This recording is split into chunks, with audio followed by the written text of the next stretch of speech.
ආර්තව චක්‍රයවත් ඔසප් චක්‍රය කියලා ලියාගන්න.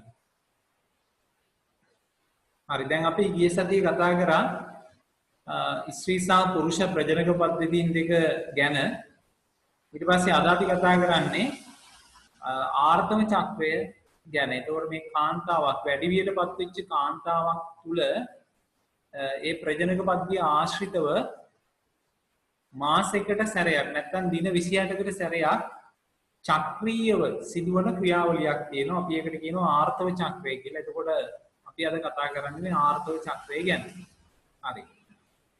මේ ආර්තව චක්‍රය කියන්නේ වැඩි වියටපත් වෙච්ච කාන්තාවන්. වැඩි වියටපත් වෙච්ච කාන්තාවන්ගේ ප්‍රජනක පද්ධතිය ආශ්‍රිතව චක්‍රීයව සිදුවන ක්‍රියාවලියක්. හැම දින 28කටම සැරයක් චක්‍රීයව සිදුවන ක්‍රියාවලියක්. මේ ආර්තව චක්‍රයේදී සිදුවන සිදුවීම් ප්‍රධාන ස්ථාන දෙකක් ආශ්‍රිතව වෙනවා. කාන්තාවන්ගේ ප්‍රජනක පද්ධතියේ ඩිම්බ කෝෂ සහ ගර්භාෂය කියන අවයව දෙක ආශ්‍රිතව තමයි මේ වෙනස්කම් ටික සිද්ධ වෙන්නේ. හරි අපි ඉස්සෙල්ලා කෙටියෙන් මෙහෙම ලියාගමු. වැඩි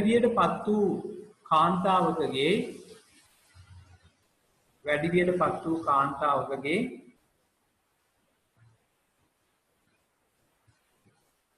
ප්‍රජනක පද්ධතිය ආශ්‍රිතව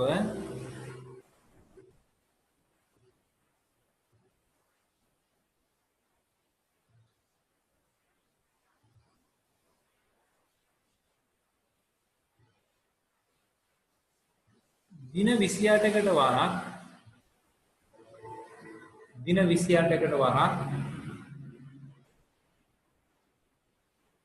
චක්‍රීයව සිදුවන ක්‍රියාවලිය ආර්තව චක්‍රය නම් වේ.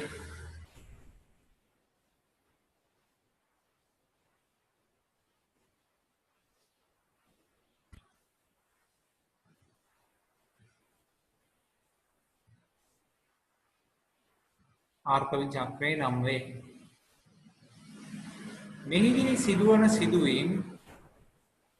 සිදුවන සිදුවීම්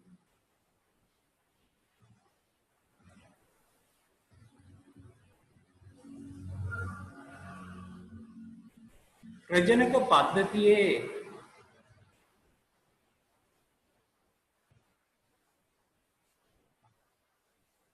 ප්‍රධාන ස්ථාන දෙකක් ආශ්‍රිතව සිදුවේ. ප්‍රජනක පද්ධතියේ ප්‍රධාන ස්ථාන දෙකක් ආශ්‍රිතව සිදුවේ.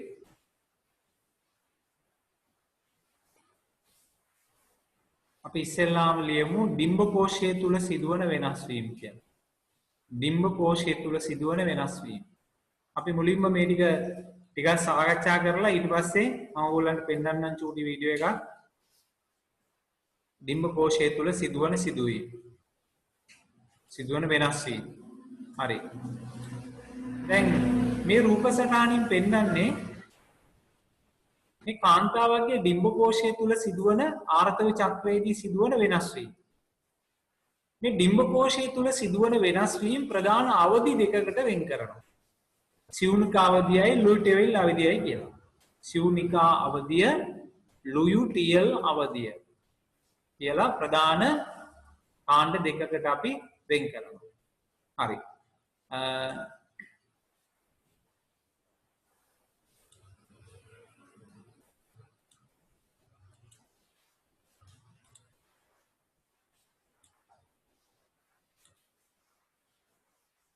දැන් මේ කාන්තාවකගේ මේ ආර්තව චක්‍රයේ සම්පූර්ණයෙන්ම හෝමෝන මගින් සිදුවන ක්‍රියාවලියක්. ඒ කියන්නේ හෝමෝන වල බලපෑමෙන් සිදුවන ක්‍රියාවලියක්.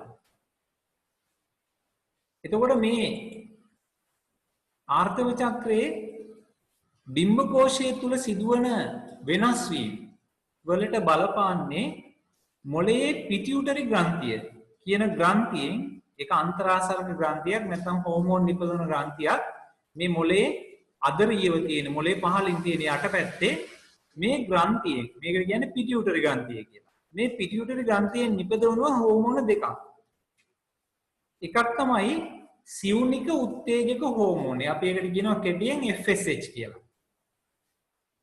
FSH හෝමෝනය සහ LH කියන හෝමෝන දෙක. මේ හෝමෝන දෙකේ බලපෑමෙන් තමයි මේ ඩිම්බ කෝෂය තුල සිදුවන වෙනස් වීම සිදු වෙන්නේ.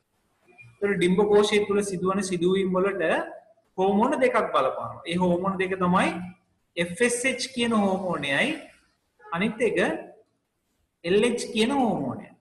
ඒතර මේ හෝමෝන දෙක නිපදවන්නේ මේ මොලේ පිටියුටරි ග්‍රන්ථිය ආශ්‍රිතව. දැන් මේ තියෙන්නේ කාන්තාවන්ගේ මේ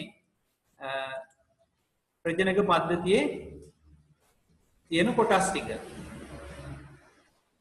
හරි. මුලින්ම වෙන්නේ මේකයි මේ පිටියුටරි ග්‍රන්ථියෙන් නිපදවනවා FSH කියලා හෝමෝනය. මොලේ හයිපොතැලමසින් සිදු කරන දැනුම් දීමට අනුව පිටියුටරි ග්‍රන්ථියෙන් නිපදවනවා FSH කියලා හෝමෝනය. ඒ FSH කියන හෝමෝනේ බලපෑමෙන් ඔය නිපදවන්නේ FSH හෝමෝනේ දැන් රුධිරයට එකතු වෙනවා.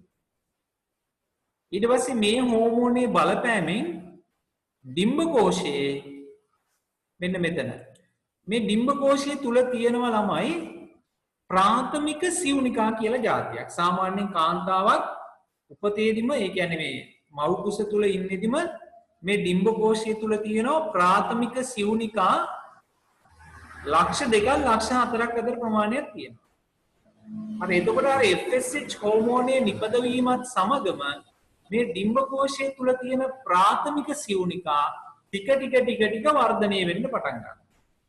එහෙම වර්ධනය වෙලා හැදෙනවා ග්‍රාෆී සිවුනිකා කියලා જાතියක්. ග්‍රාෆී සිවුනිකා කියන්නේ සිවුනිකාව මෝරනවා. මෝරලා විශාල වෙනවා. හරි දැන් මේ තියෙන්නේ ඩිම්බ කෝෂය තුල ඔය සිවුනිකා. ඒතොර ඒ සිවුනිකා විවිධ මට්ටමේව තියෙනවා. ඒ කියන්නේ එක එක ප්‍රමාණයේව තියෙනවා. ඒතොර ඔය ප්‍රාථමික සිවුනිකා ටිකින් ටික මේරීම සිදු වෙනවා. මේ මොන අවධියේද අපි මේ කතා කරන්නේ? සිවුනිකා අවධියේදී. එතකොට මේ තියෙන මෙන්න මේ සිවුනිකා අවධියේදී කියන එකේදී වෙන්නේ ওই කාර්යය. ඩිම්බ කෝෂය තුල වෙන සිදුවීම් අපි කිව්වා අවධි දෙකකට බෙදනවා. අපි සිවුනිකා අවධියයි ලුයිටියල් අවධිය. එතකොට සිවුනිකා අවධියේදී වෙන්නේ ප්‍රාථමික සිවුනිකාව ටික වර්ධනය වෙනවා. වර්ධනය වෙලා ද්විතීයික සිවුනිකාව අවසානයේ ග්‍රාෆී සිවුනිකාව බවට පත් වෙනවා. ඊට පස්සේ දින 14ක් විතර යද්දී මේ ක්‍රියාවලිය දින 14ක් විතර ටික වර්ධනය වෙනවා. දින 14කින් විතර ආයේ අර පිටියුටරි ග්‍රන්ථියෙන් නිපදවනවා LH කියලා හෝමෝනය. ඒකට කියනවා ලුටේනීකරණ හෝමෝනය කියලා. LH හෝමෝනය. මේ LH හෝමෝනය නිපදවපු ගමන්ම මොකද වෙන්නේ? ඒක රුධිරයේ වැඩි වෙච්ච ගමන්ම වෙන්නේ මේ ග්‍රාෆී සිවුනිකාව කියන එක පුපුරලා ඒ ග්‍රාෆී සිවුනිකාව ඇතුලේ තියෙන ඩිම්බය එළියට එනවා. ඊට පස්සේ මේ ඩිම්බය පැලෝපිය නාලයේ දිගේ ඉදිරියට ගමන් කරනවා. මෙන්න මේ අවධියට අපි කියනවා ලුයිටියල් අවධිය කියලා. අපි බලමු වීඩියෝ එකේ ලුයිටියල් අවධියත් මොකද වෙන්නේ කියලා මේ ඩිම්බේ පුපුරලා ඊට පස්සේ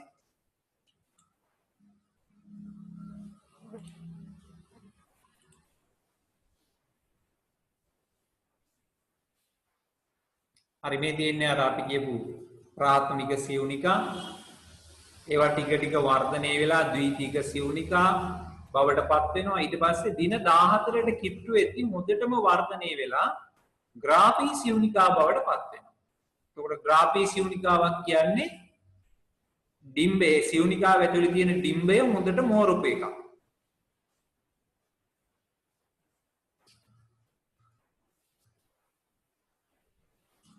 එතකොට ඒක ඩිම්බේ ඔන්න ඔය විදියට කෙලවරට බිත්තිය ආසන්නයට ඩිම්බ කෝෂය ඇවිල්ලා තියෙනවා. ඊට පස්සේ ඔන්න දැන් මේ කාලෙදී මේ ඩිම්බ කෝෂයෙන් ඊස්ට්‍රජන් කියන හෝමෝනේ නිකුත් කරනවා.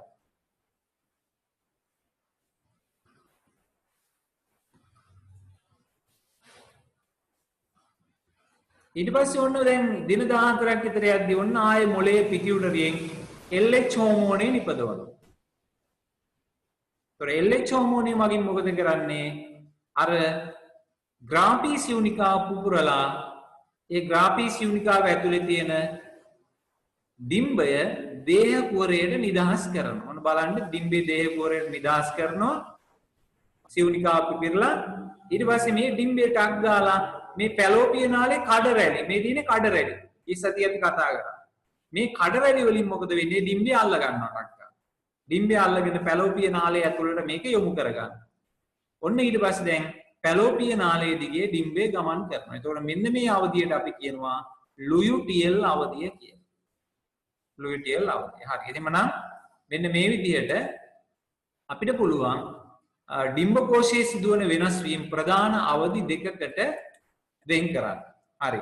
අපි ලියමු මෙහෙම ඩිම්බකෝෂය තුල සිදුවන වෙනස් වීම කියලා ලියලා ඒ යටතේ ඩිම්බකෝෂය තුල සිදුවන වෙනස් වීම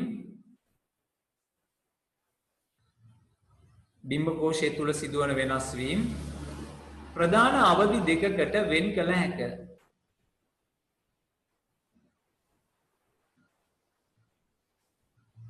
ප්‍රධාන අවධි දෙකකට වෙන් කළ හැකිය. පළවෙනි එක සියුනිකා අවධිය. සියුනිකා අවධිය. හරි. කෙටියෙන් ලියාගමු මේ තියෙන ඔක්කොම ලියන්න එපා මම කියන ටික ලියන්න මේ නෝට් එක මම දාලා තියෙන්නේ පොතේ තියෙන එක.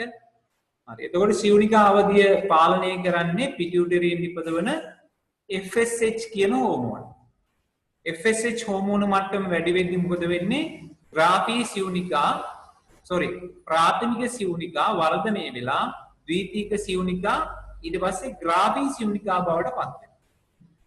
නේද? මේ කාලේ මේ සඳහා ගත වෙනවා දින 14ක් පමණ කාලයක්. හරි. ලියන්නකො මෙම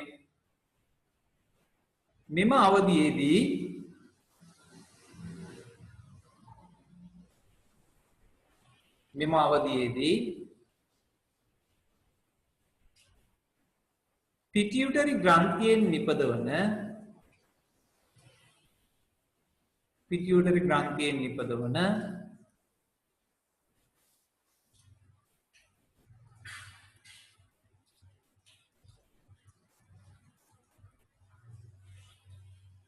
FSH හෝමෝනේ බලපෑමෙන්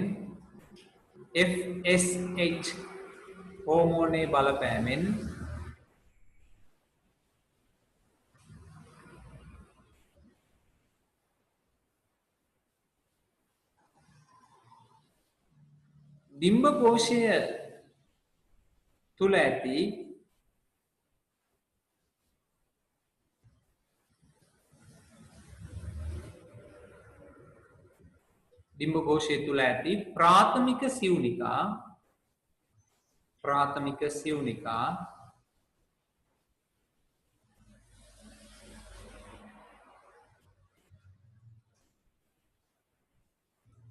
ටිකින් ටික වර්ධනය වී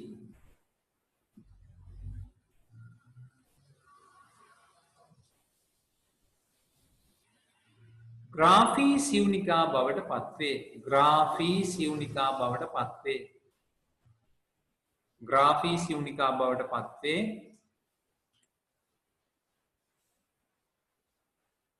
මේ සඳහා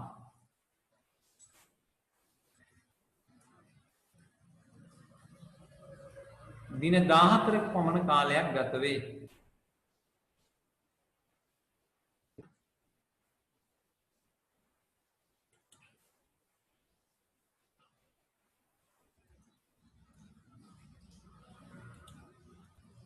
දින 14ක පමණ කාලයක් ගත වේ.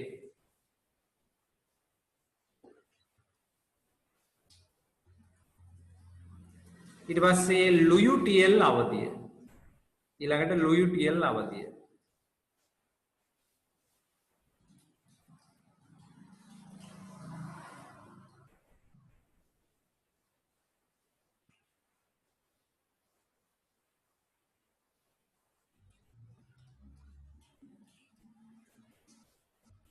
ග්‍රාෆී සියුනිකාව පරිණත වූ පසු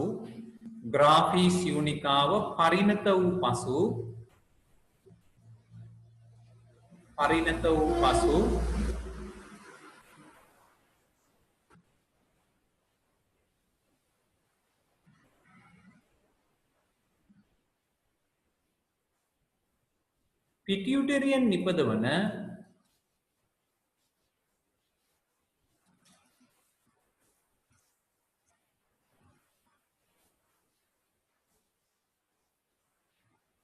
පිටියුටරයෙන් නිපදවන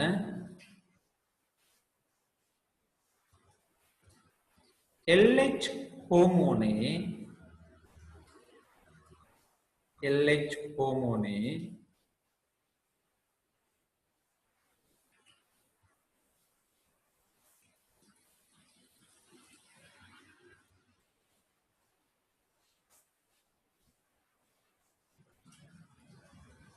බලපෑම යටතේ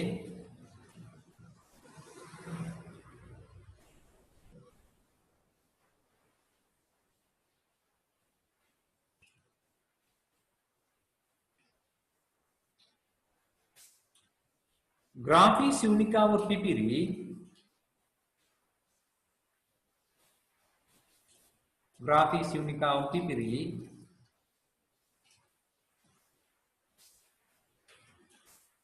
ඩිම්බය දේහ කුහරයට නිදහස් වේ.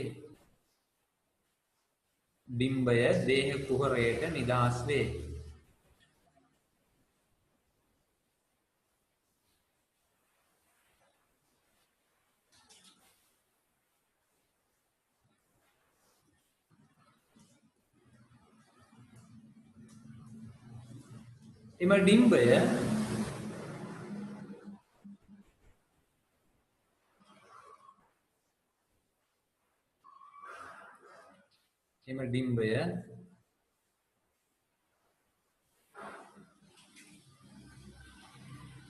පැලෝපීය නාලය ඔස්සේ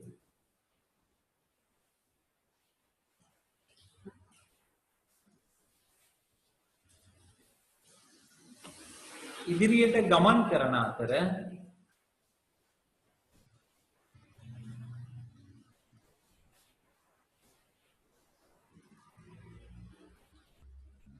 ගමන් කරන අතර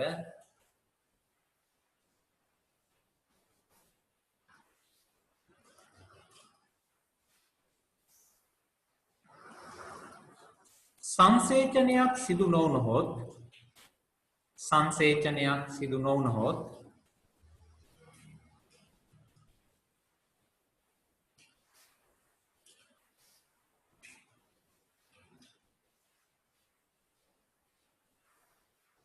ග්‍රාෆී සිවුනිකාවේ ඉතිරි කොටසින්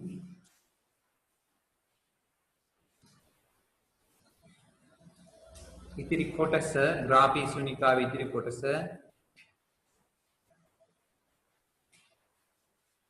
පීත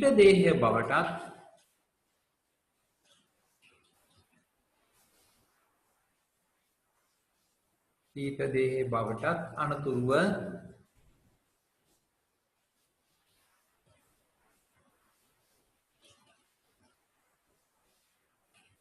ශ්වේත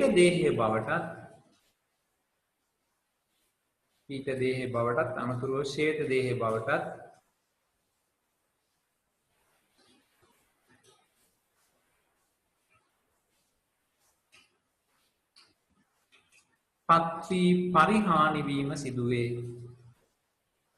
පත්වී පරිහානි වීම සිදුවේ. හරි. ඊට පස්සේ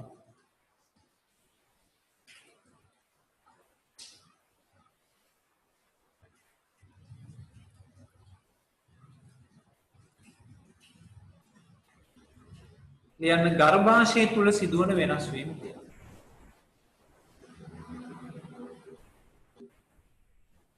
දැන් ආර්ථවේදී ළමයි මේ ගර්භාෂය තුලත් වෙනස්කම් රාශියක් වෙනවා. ගර්භාෂය තුල සිදුවන වෙනස් වීම. අපි බලමු මොනවද කියලා. ගර්භාෂය තුල සිදුවන වෙනස් වීම.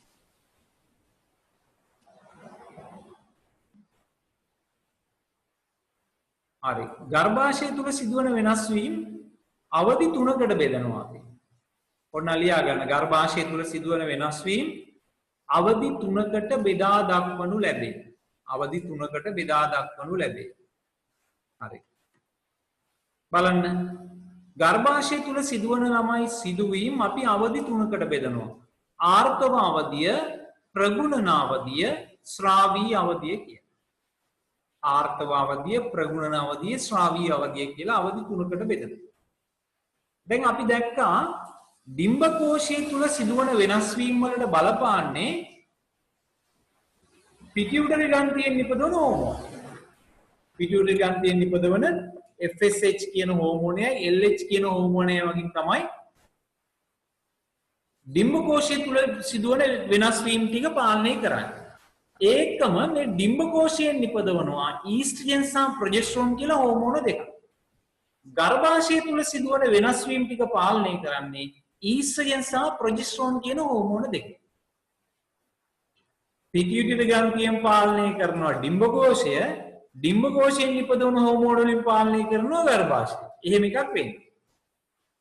එතකොට ගර්භාෂය මේ ඩිම්බකෝෂයෙන් නිපදවන හෝමෝන දෙකක්. ඊස්ට්‍රජන් සහ ප්‍රොජෙස්ටරෝන්. මේ ඊස්ට්‍රජන් සහ ප්‍රොජෙස්ටරෝන් කියන හෝමෝන දෙකම අඩු වුණාම එහෙම වෙන්නේ ළමයි අර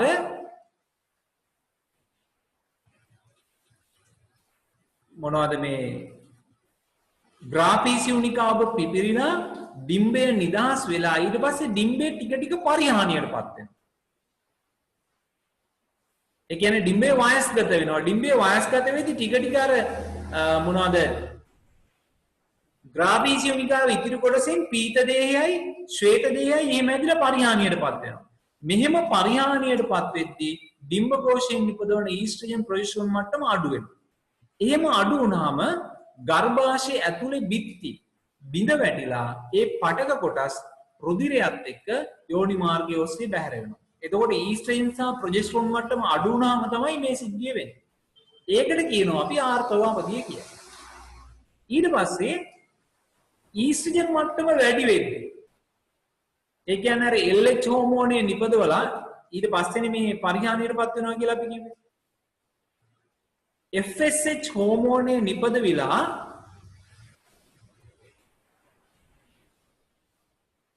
ප්‍රාථමික සිවුනිකාව ටික ටික ග්‍රාෆීය සිවුනිකාව බවට පත් වෙන අවධියේදී ඔන්න ඩිම්බකෝෂයේ ඊස්ට්‍රජන් මට්ටම ටික ටික වැඩි වෙනවා නිපදවන. අන්නේ කාලෙදී තමයි ප්‍රගුණන අවධිය කියලා කියන්නේ. ප්‍රගුණන අවධියේදී වෙන්නේ ගර්භාෂ භික්තිය ටික ටික වර්ධනය වෙනවා. අලුත් පේශි දට්ටුවක් ඇති වෙලා ටික ටික වර්ධනය වෙනවා ප්‍රගුණන අවධියේ. ඊට පස්සේ LH හෝමෝනය නිපද වෙලා ඩිම්බේ එළියට දාපු දවසේ ඉඳන් ඒ කියන්නේ ග්‍රාෆීය සිවුනිකාව පිපිරිලා ඩිම්බේ එළියට එනවා. එහෙම ඩිම්බේ එළියට ආපු දවසේ ඉඳන් ප්‍රොජෙස්ටරෝන් මට්ටමත් වැඩි වෙනවා. ප්‍රොජෙස්ටරෝන් මට්ටම වැඩි වුණාම අපි කියනවා ශ්‍රාවීය අවධියටපත් වෙනවා ගර්භාෂය. ශ්‍රාවීය අවධියටපත් වෙනවා කියන්නේ ගර්භාෂ භිත්තියේ ග්‍රන්ථි ක්‍රියාත්මක වෙලා තවදුරටත් මේක මේ භිත්තිය වර්ධනය වෙලා වාහිනීමත් තත්වයටපත් වෙනවා. එතකොට මේ අවධියට අපි කියනවා ශ්‍රාවීය අවධිය කියලා. මෙන්න මෙහෙම ඩිම්බකෝෂයේ ශ්‍රාවය වන ඊස්ට්‍රජන් සහ ප්‍රොජෙස්ටරෝන් මට්ටම වෙනස් වීම නිසා ගර්භාෂයේ අවධි 3ක් මේ වෙනස් වීම අවධි 3ක් ඔස්සේ සිද්ධ වෙනවා. ආර්තව අවධියයි ප්‍රගුණ අවධියයි ශ්‍රාවීය අවධියයි කියලා අපි කියනවා. බලන්න මේ තියෙන්නේ මේ ගර්භාෂ භිත්තියේ මේ අවධි තුනේදී මේ ගර්භාෂ භිත්තියේ සිදුවන වෙනස්කම්. ආර්තව අවධියේදී තමයි මේ ගර්භාෂ භිත්තියේ පටක මිද වැටලා ඒවා රුධිරයත් එක්ක බැහැර වෙන්නේ. ඊට පස්සේ ප්‍රගුණ අවධියේදී ඊස්ට්‍රජන් මට්ටම වැඩි වෙද්දී ප්‍රගුණ අවධිය වෙනවා. ප්‍රගුණ අවධියේදී ඔන්න අලුත් පේශි තට්ටුවක් ඇති වෙලා ටික ටික ගර්භාෂ භිත්තිය වර්ධනය වෙනවා. ඊට පස්සේ ශ්‍රාවීය අවධියේදී මොකද වෙන්නේ? ප්‍රොජෙස්ටරෝන් මට්ටම වැඩි වෙලා ඔන්න තවදුරටත් වාහිනීමත් වෙනවා. මේ ගර්භාෂ භිත්තියේ ග්‍රන්ථි ක්‍රියාත්මක වෙලා තවදුරටත් ගර්භාෂ භිත්තිය වර්ධනය වෙලා වාහිනීමත් වෙලා මේ අවධියට කියනවා ශ්‍රාවීය අවධිය කියලා. එතකොට ආයි ඊස්ට්‍රජන් ප්‍රොජෙස්ටරෝන් මට්ටම අඩු වෙද්දී මොකද වෙන්නේ? ආය ආර්තව අවධිය ඇති වෙනවා. හරි. අපි මේ ටිකත් එක්කම මේ වීඩියෝ එකේ අග ටිකේ තියෙනවා මේ සිද්ධි ටික. අපි අර බලපු ටිකේම ඒකත් බලලා චුට්ටක් සටහනක් දාගමු.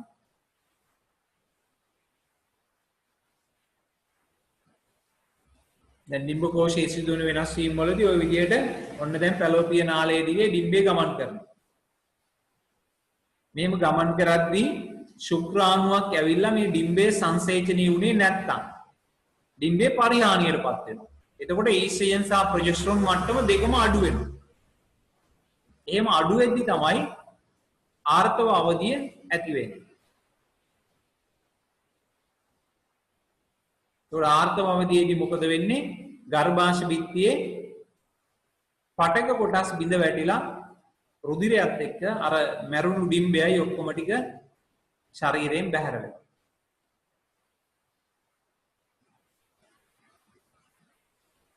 ඔය තියෙන ගර්භාෂයේ ඇතුළත පෙනුම. ඒතකොට ගර්භාෂ බිත්තියේ මේ පටක තමයි බිඳ වැටලා රුධිරයත් එක්ක බැහැර වෙන්නේ ආර්තව අවධියේ.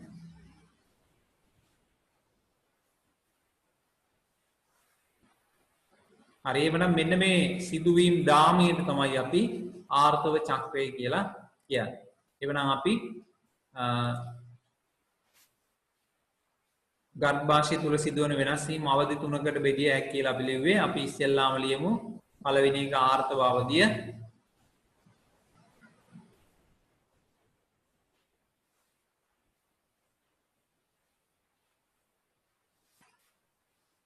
සංසේචනයක් සිදු නොවූයේ නම්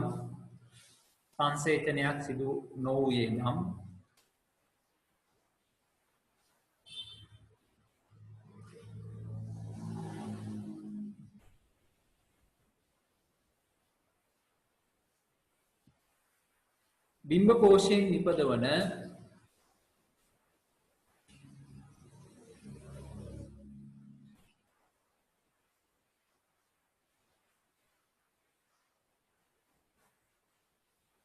කෝෂයෙන් නිපදවන ඊස්ට්‍රජන් සහ ප්‍රොජෙස්ටරෝන් මට්ටම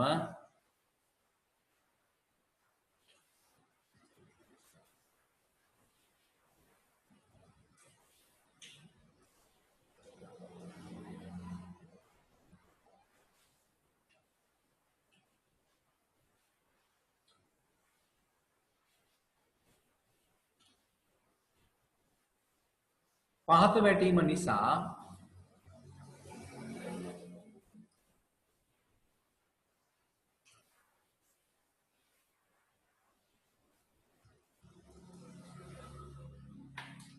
ගර්භාෂ බිත්තිය බිඳ වැටි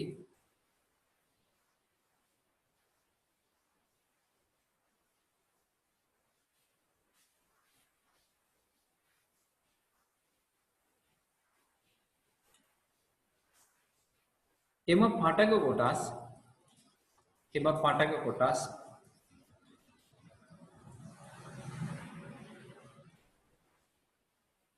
රුධිරයේ සමග යෝනි මාර්ගයෙන් බැහැරවීම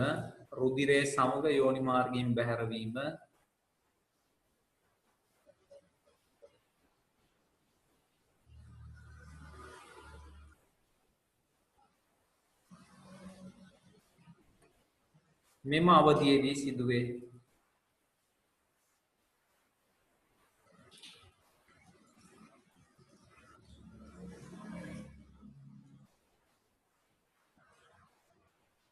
ඊට පස්සේ ප්‍රගුණන අවධිය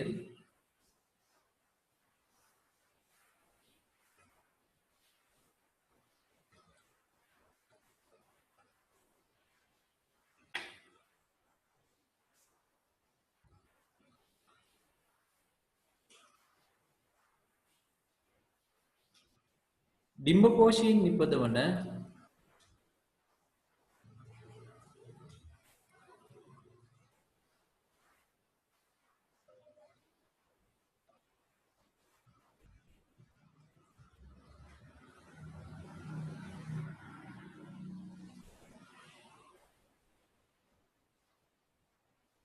ඊස්ට්‍රජන් මට්ටම වැඩිවීමේදී ගර්භාෂ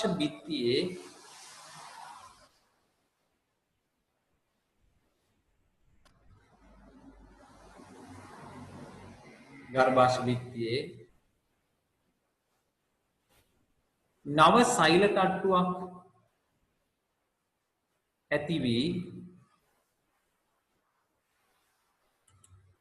නව සෛල තට්ටුවක් ඇති වී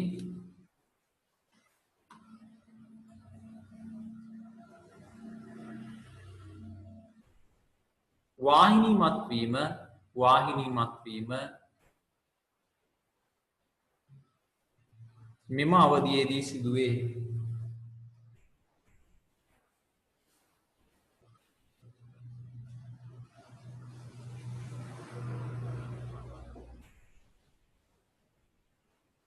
මෙම අවධියේදී සිදුවේ. මේ සඳහා දින 10ක් පමණ ගත වේ.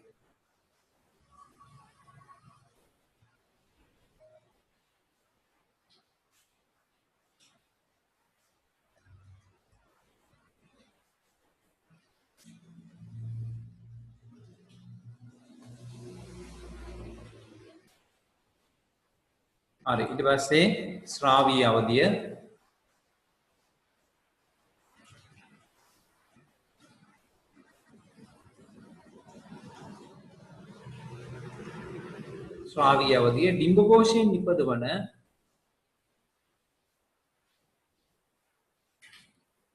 ඩිම්බකෝෂයෙන් නිපදවන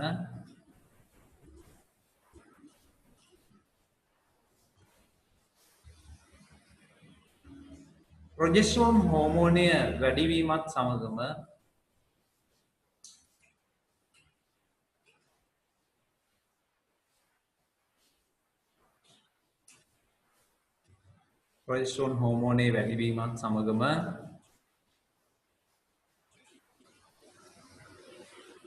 ගර්භාෂ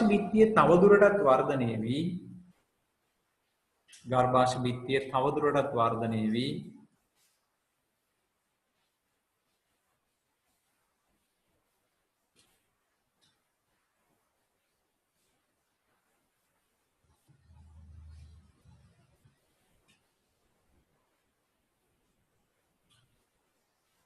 රුධිර සැපයුම වැඩිවීම සහ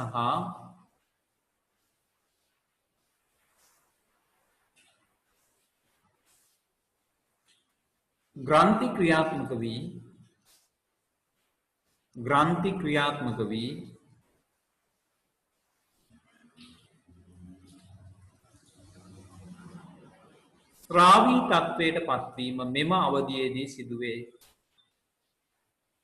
ශ්‍රාවී තත්වයට පත්වීම මෙම අවධියේදී සිදුවේ. මේ සඳහා දින 14ක් පමණ ගත වේ.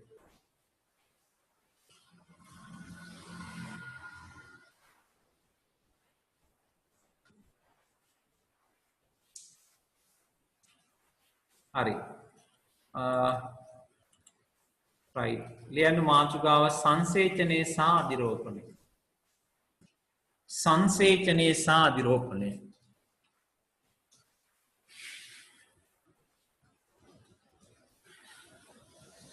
හරි.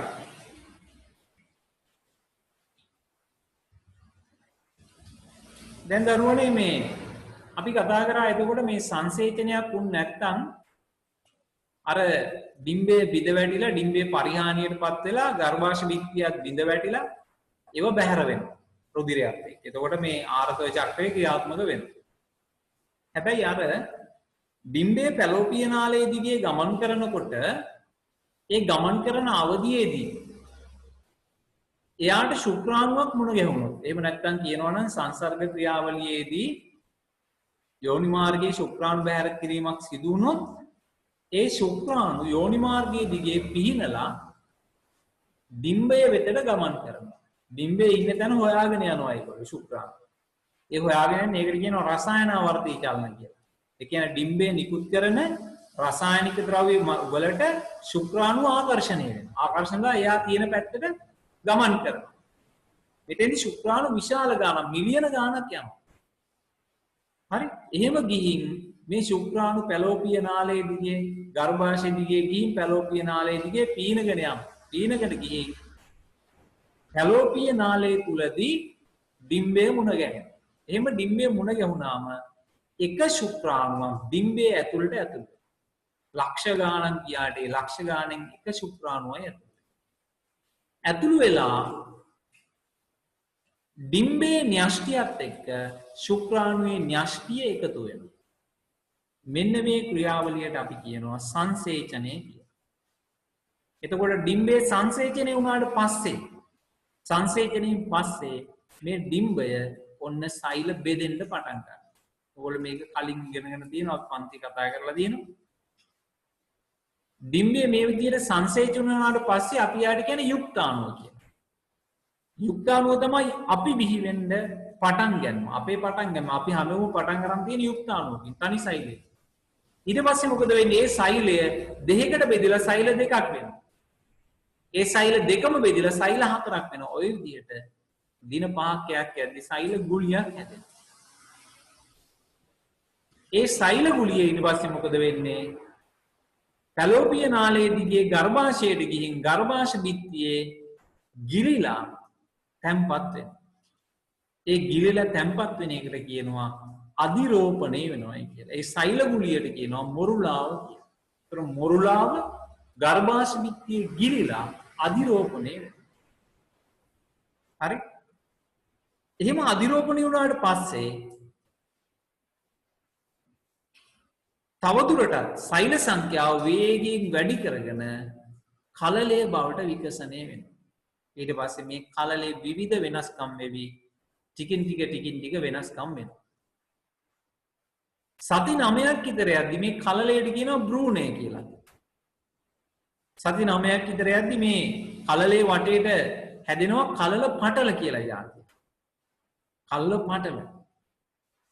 පටලයක් හැදෙනවා. ඒ පටලයේ ඇතුලේ තරලයක් පිරෙනවා. ඒ තරලය තුල තමයි ඊට පස්සේ කලලය පවතින්නේ. ඒ විදිහට මාස 9ක් විතර මේ කලලය ටිකින් ටික නැත්නම් බ්‍රූනේ ටිකින් ටික වර්ධනය වෙනවා. එහෙනම් වර්ධනය වෙද්දී විවිධ වෙනස්කම් රාශියක් මේ තුල වෙනවා. හරි අපි චුට්ටක් මේ ක්‍රියාවලිය බලමු. විනාඩි 10ක විතර පොඩි වීඩියෝ එකක් තියෙනවා. මම ඔය කියපු කතාව තියෙනවා මම වැඩි විස්තර කරන්න යන්නේ නැහැ ඔයගොල්ලෝ බලන්න.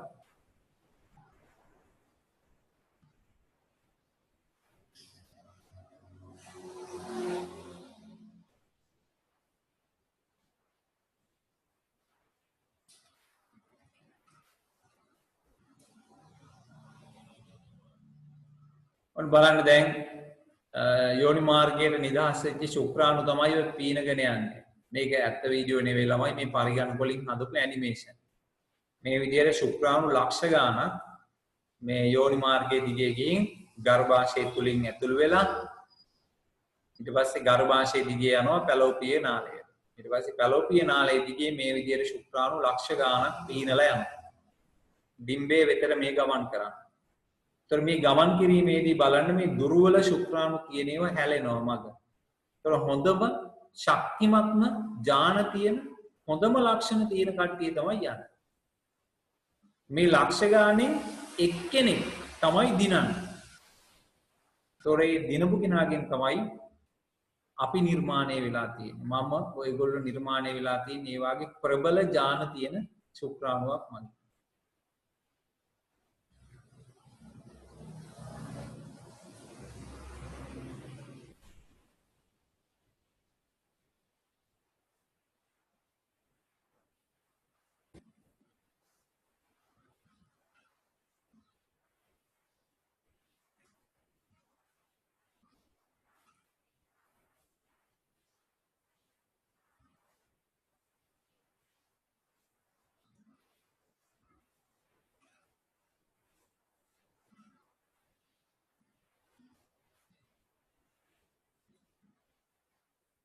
දැන් කට්ටිය ටික ටික අඩු වෙලා ප්‍රමාණය.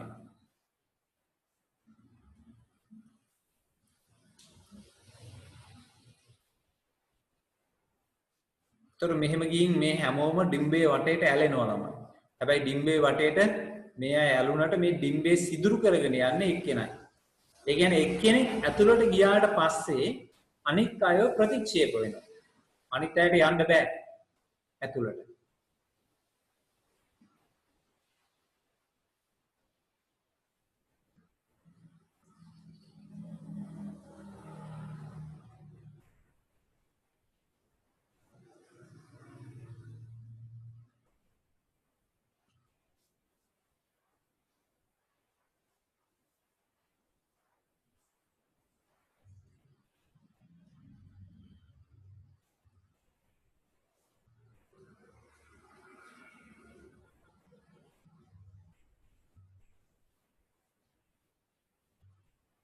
දැන් යන්න බෑ අනිත් අය.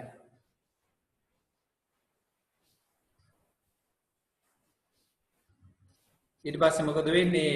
ඇතුළට ගියපු ශුක්‍රාණුවේ න්‍යෂ්ටියයි ඩිම්බේ න්‍යෂ්ටියයි එකතු වෙනවා.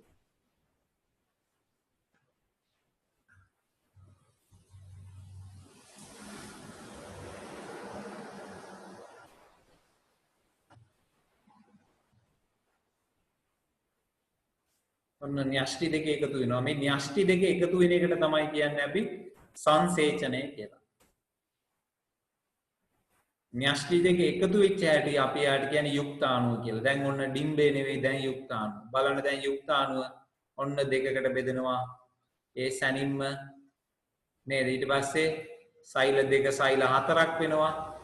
සෛල හතර සෛල අටක් වෙනවා. කොහොමම සෛල ප්‍රමාණය ටික ටික ටික ටික වැඩි වෙනවා. ඒ වැඩි වෙන ගමන්ම මෙහා ගර්භාෂය පැත්තට ටික ටික ගමන් කරනවා.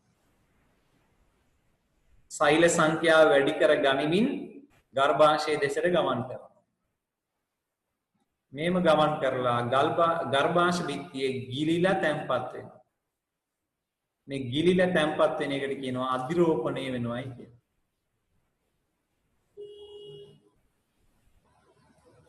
ඔන්න අධිරෝපණය වුණා.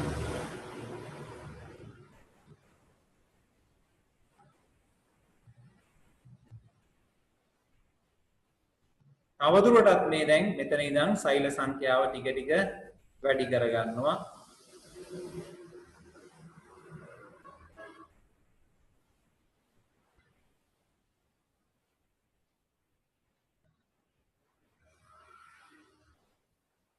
ඊට පස්සේ ටික කාලයක් යද්දි මේක වටේට හැදෙනවා කලල පටල කියලා જાතියක්. පටලයකින් වැහෙනවා මේක. එතකොට ඒක බෑග් එකක් වාගේ ඒ ඇතුලේ තමයි කලලයේ වර්ධනය වීම සිද්ධ වෙන්නේ.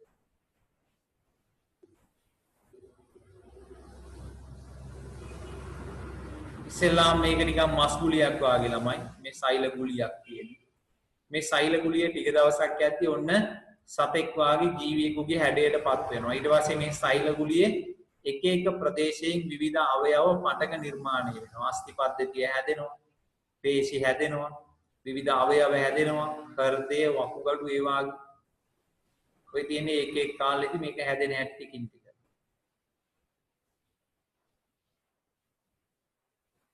දැන් මෙතෙන්දි මේ මව සහ මේ කලලය අතර ද්‍රව්‍ය හුවමාරු කරන්න බලන්න ටික ටික මිනිස් රූපයට හැරෙන හැටි මෙයා. මව සහ මේ කලලය අතර ද්‍රව්‍ය හුවමාරු කරන්න ඇති වෙනවා කලල බන්ධය කියලා විශේෂ අවයවයක්. කලල බන්ධය. ඒ කලල බන්ධය හරහා තමයි මවගෙන් දරුවට පෝෂක ද්‍රව්‍ය එන්නේ. මවගේ රුධිරයයි දරුවගේ රුධිරයයි එකතු වෙන්නේ නැහැ ළමයි. අම්මගේ ඉඳන් දරුවට පෝෂක ද්‍රව්‍ය එනවා. එන්නේ කලල බන්ධය හරහා.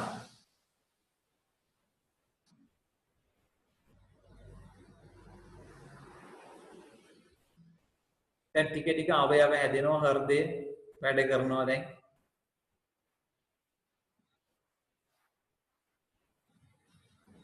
මේ භ්‍රූණයේ විකසනය කියලා ඔයගොල්ලන්ගේ පොතේ තියෙනවා වගුවක් මම පෙන්නන්නම්. ඒකේ වගුවේ තියෙනවා එක එක කාලයේදී මේ භ්‍රූණයේ සිදුවන වෙනස්කම්. ඒවා මතක තියාගන්න ඕනේ අපි.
මුලින්ම ඔළුව ගොඩක් ලොකුයි. කලලේ නේද? ඊට පස්සේ මොලේ වර්ධනය වෙනවා ඉක්මනින්. මේ තියෙන්නේ මේකට කියනවා පෙකෙනිවල කියලා. මේ පෙකෙනිවල කියන්නේ ධමනියකුයි ශිරාවකුයි එකතු වෙච්ච නාලයක් වගේ විවුරයක්. මේ පෙකෙනිවල ගිහින් සම්බන්ධ වෙනවා කලල බන්ධයට. එතකොට කලල බන්ධය හරහා තමයි මේ පෙකෙනිවැලේ තියෙන ශිරාවේ සහ ධමනියත් එක්ක ද්‍රව්‍ය හුමාරු කරගන්නේ. මේ තියෙන ස්නායු සෛල සම්බන්ධ වෙනවා මොලේ වර්ධනය වෙනවා මේ විදිහට.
හරි.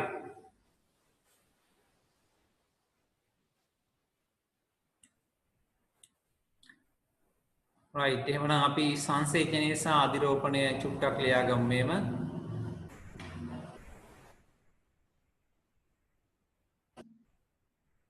සංසර්ගයේදී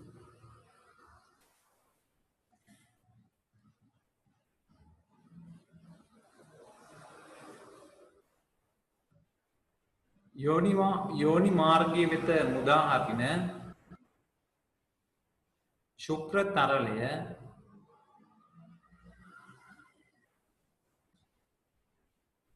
ශුක්‍ර තරලය ඇති ශුක්‍රාණු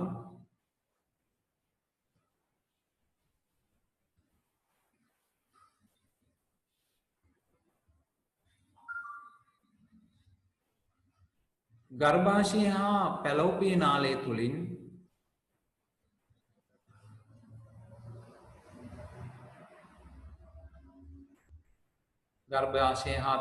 නාලය තුළින් බිම්බේ වෙතට පිහිනා යයි.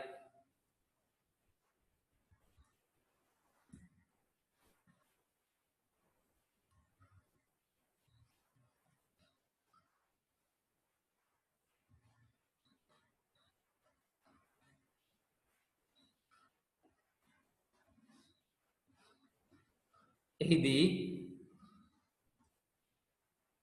එක් ශුක්‍රාණුවක්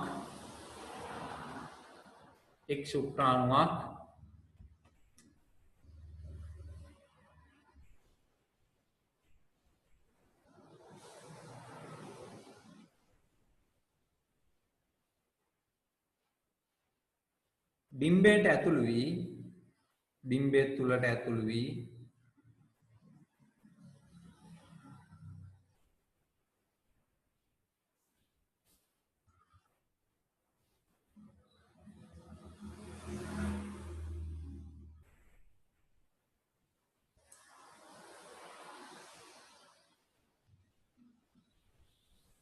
ශුක්‍රාණුවේ න්‍යෂ්ටිය හා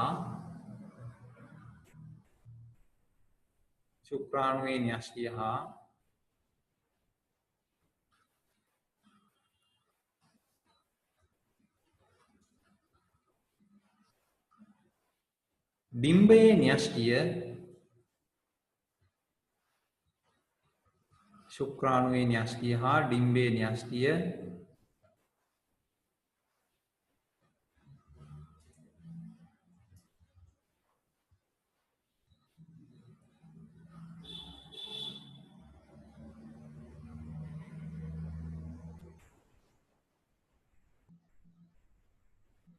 එකිනෙක සම්බන්ධ වීම සිදුවේ.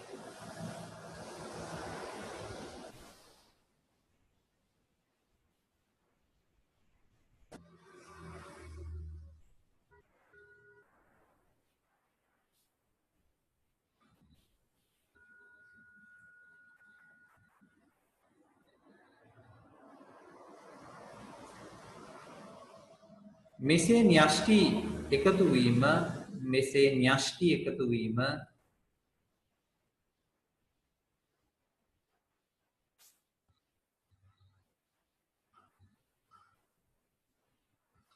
සංසේචනය යනුවෙන් හැඳින්වේ. සංසේචනය යනුවෙන් හැඳින්වේ.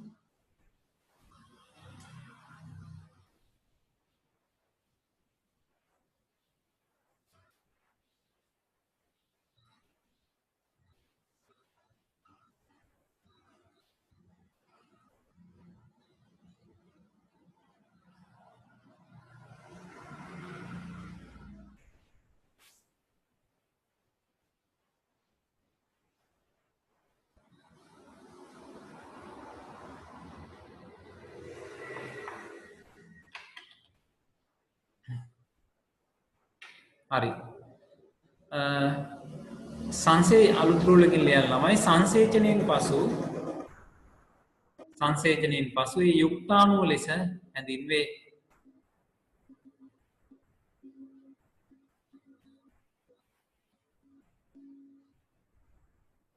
අනතුරුව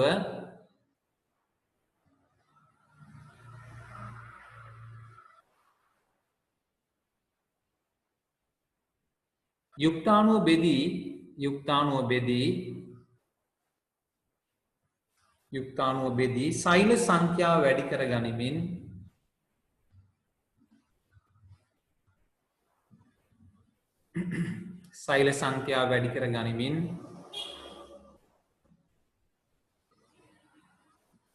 ගර්භාෂය දෙසට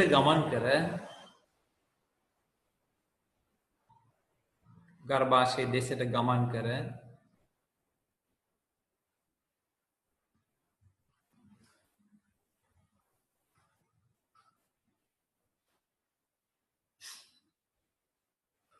ගර්භාෂ බිත්තිය තුල ගිලී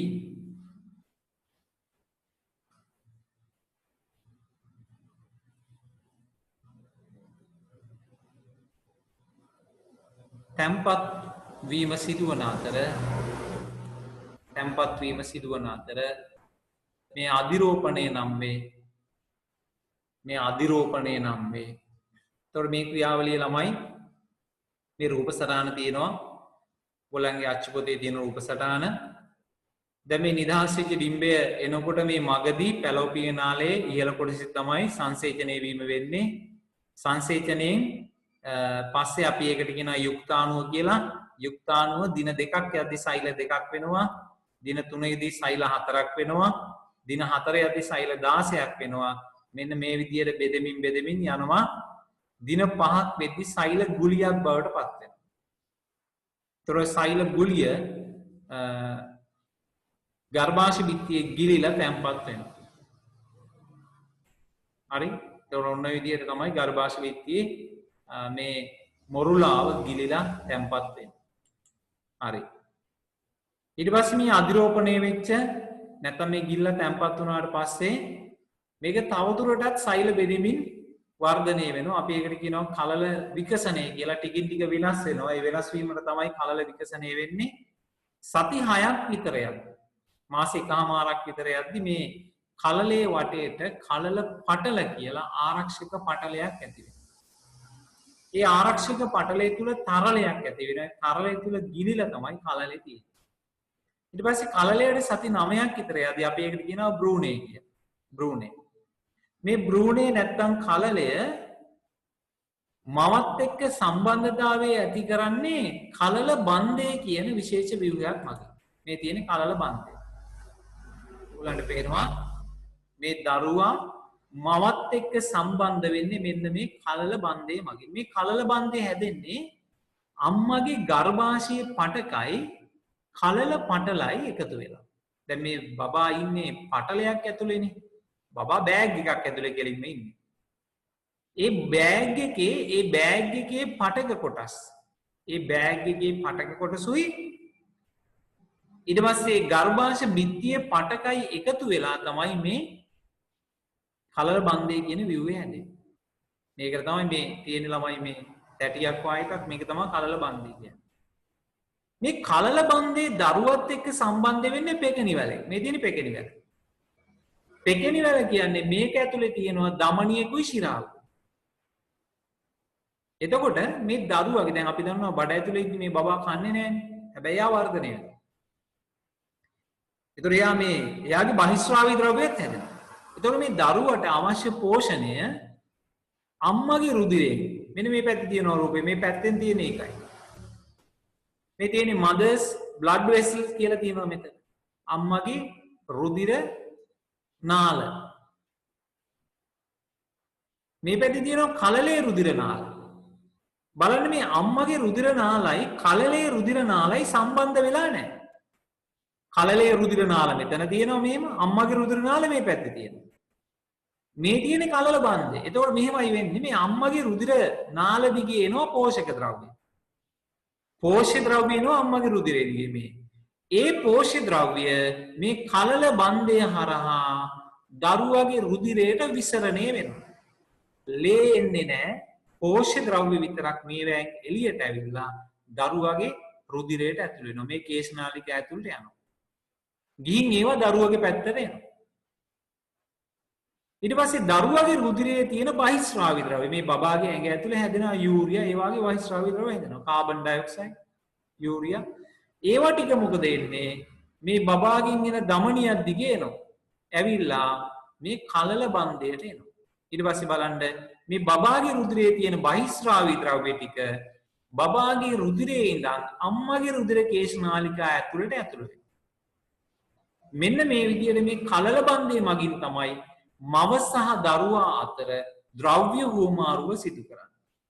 අම්මගෙන් පෝෂ්‍ය ද්‍රව්‍ය ටික යනවා බබාට, බබාගේ ඇඟේ තියෙන මොනවද බහිස්රාවී ද්‍රව්‍ය ටික යූරියා, කාබන් ඩයොක්සයිඩ් වගේ අම්මගේ රුධිරයට යනවා. රුධිරය කලවම් වෙන්නේ නැහැ. නමුත් ද්‍රව්‍ය ටික හුවමාරු වෙනවා මේ කලල බන්ධය හරහා.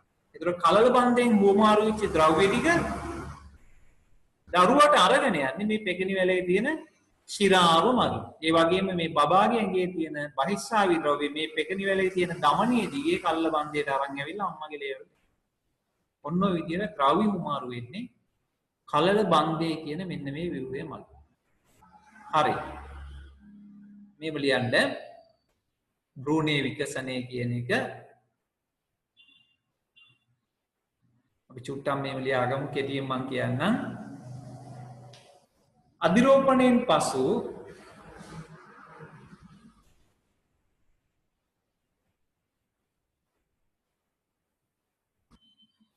අවදුරටත් සෛල විභාජනය සිදුවෙමින් තවදුරටත් සෛල විභාජනය සිදුවෙමින්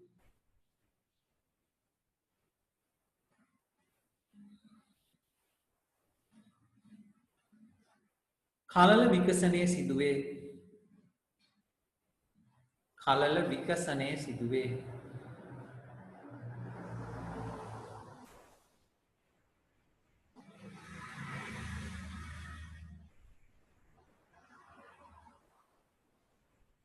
සති 6ක් පමණ යන විට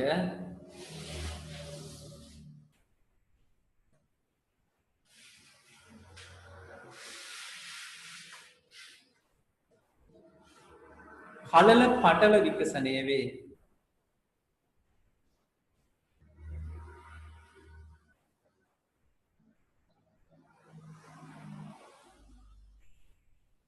එම කලල පටල හා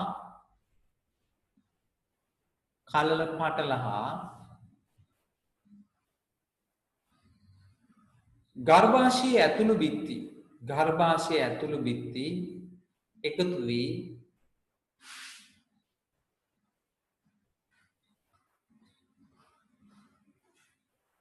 කලල බන්ධය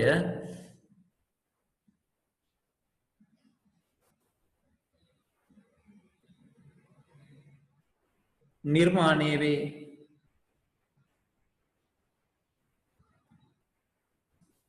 මේ හරහා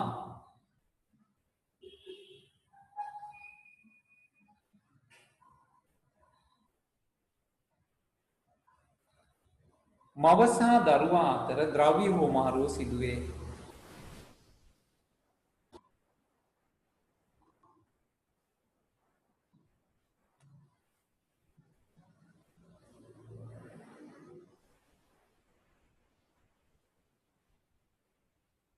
කලල බන්ධය බ්‍රූණයට සම්බන්ධ වනුයේ පෙකෙනි වැල ඔස්සේය.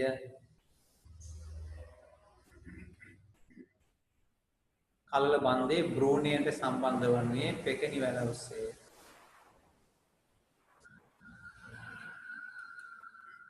මේ තියෙන්නේ එතකොට පෙකෙනි වැල කියන ව්‍යුහයයි කලල බන්ධය. හරි. ඊට පස්සේ බලන්න මේ ඕගොල්ලන්ගේ පොතේ දීලා තියෙනවා මේ වාගේ වගුවක් මේ බ්‍රූනේ විකසනය කියන එක. මේ බ්‍රූනේ ළමයි එක එක කාල දැන් බ්‍රූනේ කියලා කියන්නේ සති 9ක් විතර ගියාම සති 9ක් කියන්නේ ළමයි මාස දෙකමාරක් විතර ගියාම ඒකට කියනවා බ්‍රූනේ කියලා කලල. බ්‍රූනේ කියන්නේ මිනිස් ස්වරූපයක් අරගන්නවා ටික. ඒතර මාස 3ක් විතර යද්දි මේ මිනිස් ස්වරූපේ පැහැදිලිව අපිට පේනවා කලලේ. ඒ දැන් මේ මව් කුස තුල ඉන්නේදී ළමයි අපිට මේ කලලෙන් නිරීක්ෂණය කරන්න වර්තමානයේ විවිධ උපකරණ තියෙනවා. ඔයගොල්ලන්ට ඉගෙන ගන්න පුළුවන් 11 පන්තියේදී තියෙනවා මේ අල්ට්‍රාසවුන්ඩ් ස්කෑනින් කියලා ක්‍රමයක්. ඔයගොල්ලෝ අහලත් ඇති. ස්කෑන් කරනවා කියන්නේ. ගර්භණී මව්වරු යනවා කාලෙන් කාලට නේද ස්කෑන් කරන්න කියලා කියන්නේ. ඒතර ස්කෑන් කරලා බලන්නේ මේ වර්ධනය වෙලාද කියලා නිස්පරිදි. ඒතර මාස 3 විතර බලන්න මිනිස් ස්වරූපයක් ගන්නවලු. හිස අනිකුත් කොටස් වලට වඩා විශාලයි. ඇඟිලි සහ නිය සෑදීම ආරම්භ වෙනවලු. ස්ත්‍රී හා පුරුෂ ලිංගේන්ද්‍රිය විකසනීය වී ඇත. ඒතකොට මාස 3ක් යද්දී අපිට ගෑනු ළමයිද පිරිමි ළමයිද කියලා අඳුර ගන්න පුළුවන්. මාස 4 යද්දී අස්ථි සැකිල්ල විකසනීය වීම ආරම්භය රෝම වැඩිවීමට පටන් ගන්නවා. ඇඟේ රෝම හැදෙනවා. මාස 5 දී බ්‍රූනේ සම්පූර්ණයෙන්ම රෝම වලින් වැහිලා තියෙනවා. වලහෙක් වාගේ ඇති නේද? ඊට පස්සේ බ්‍රූනේ චලන පළමු වරට මවට දැන් ඒගොල්ලෝ දැක්ක අර වීඩියෝ එකේ නේ බඩ ඇතුලේ ඉඳගෙන දඟලනවා ළමයි. පයින් ගහනවා එහෙමනේ අම්මට දැනෙනවා. එතකොට මාස 5ක් විතර යද්දි දඟලනවා ඇතුලේ.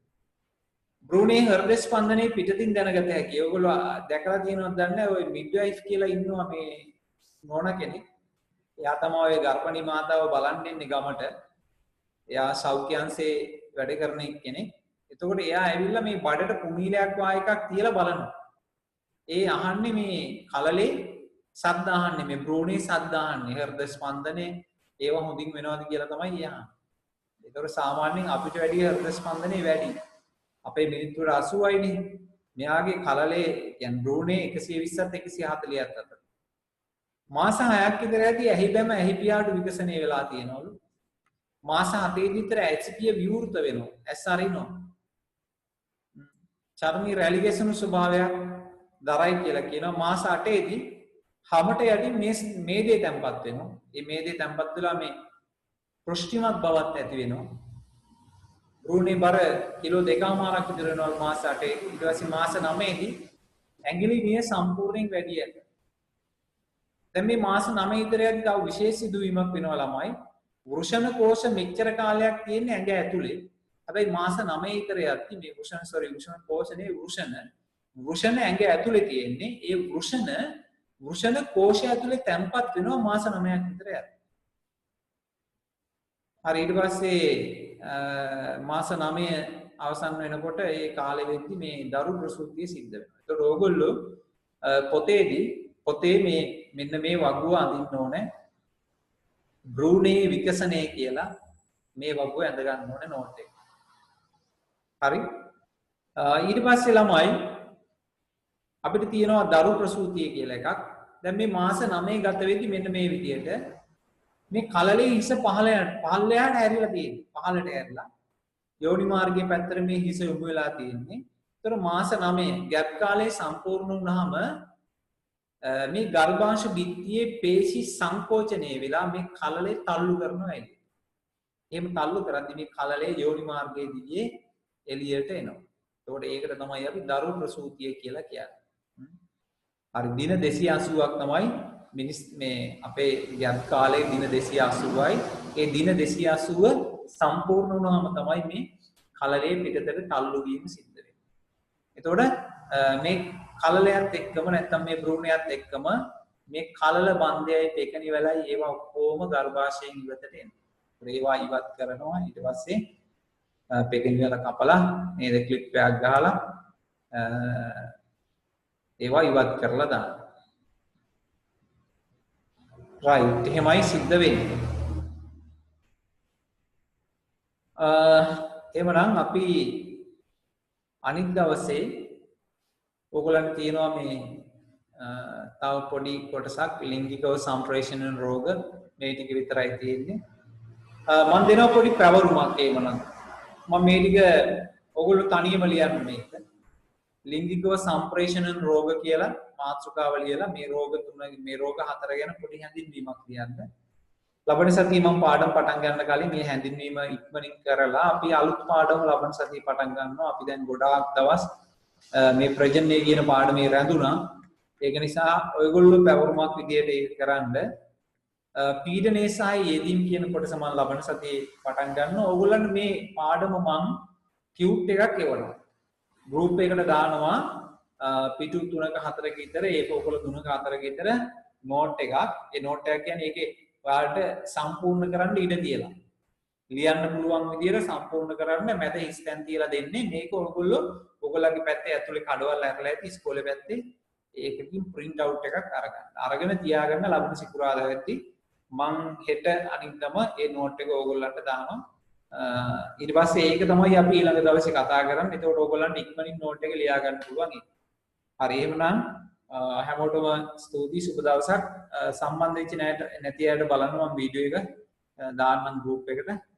right එහෙමනම් අපි අනිත් දවසේ අලුත් පාඩම ද්‍රවස්ථිති පීඩනය සහ යෙදීම් කියන පාඩම මම පටන් ගන්නවා. හරි බොහොම ස්තුතියි.